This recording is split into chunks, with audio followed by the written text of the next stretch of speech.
महाराष्ट्र में एनसीपी प्रमुख शरद पवार ने पार्टी संगठन को लेकर एक बड़ा फैसला लिया, जिसने महाराष्ट्र की राजनीति में हलचल मचा दी है। दरअसल पार्टी प्रमुख शरद पवार ने अपनी बेटी सुप्रिया सुले और प्रफुल्ल पटेल को एनसीपी का कार्यकारी अध्यक्ष बनाया है। शरद पवार ने एनसीपी के 25वें स्थापना दिवस के मौके पर ये घोषणा की है।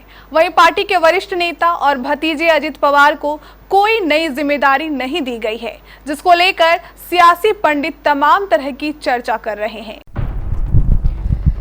राष्ट्रवादी कांग्रेस पार्टी में पिछले महीने शरद पवार की ओर से पार्टी अध्यक्ष पद छोड़ने के बाद जो भूचाल आया था, वह भूचाल उनके इस्तीफा वापस लेने के बाद ही थमा था। हालांकि इससे पार्टी में अंदरूनी हितों से जुड़े मुद्दे खुलकर सतह पर आ गए थे। अब इसी बीच राकांपा में संगठन में बड़े बदलाव हुए हैं। शरद पवार की ओर से एनसीपी में अब 2 कार्यकारी अध्यक्ष बनाए गए। इसमें शरद पवार की बेटी सुप्रिया सुले का नाम भी शामिल है, तो वहीं दूसरा नाम प्रफुल्ल पटेल का है। इस बीच एनसीपी में शरद पवार के भतीजे अजित पवार को ये अहम पद न देना अपने आप में कई सियासी संकेत देता है। दरअसल पवार ने यह ऐलान एनसीपी की स्थापना की 25वीं वर्षगांठ के मौके पर किया। इस दौरान अजित पवार मंच पर ही मौजूद थे।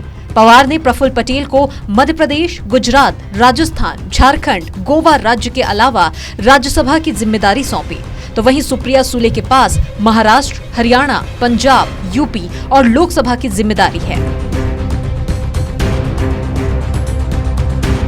इधर एनसीपी के वरिष्ठ नेता जयंत पाटिल ने कहा कि अजित पवार की मौजूदगी में ये बड़ा फैसला हुआ है, उनकी नाराजगी का सवाल नहीं उठता। पाटिल ने कहा कि अजित पवार के पास पहले ही बड़ी जिम्मेदारी है, वह नेता प्रतिपक्ष की जिम्मेदारी संभाल रहे हैं। वहीं सुप्रिया सुले को महाराष्ट्र के अलावा पंजाब और हरियाणा का भी जिम्मा है।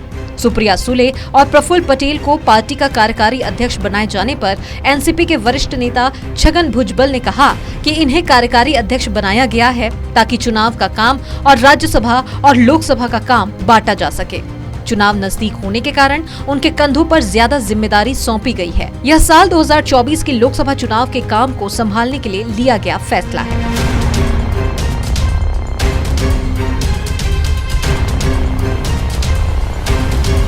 दरअसल शरद पवार ने शनिवार को प्रफुल्ल पटेल और सुप्रिया सुले को पार्टी का कार्यकारी अध्यक्ष घोषित कर एक तीर से 2 निशाने लगाने का काम किया है।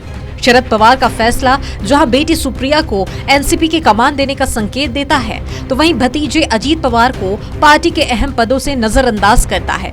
एनसीपी के खिलाफ विद्रोही प्रवृत्ति प्रदर्शित करने वाले अजित पवार के लिए ये एक बड़ा झटका माना जा रहा है। Bureau report, KBC news.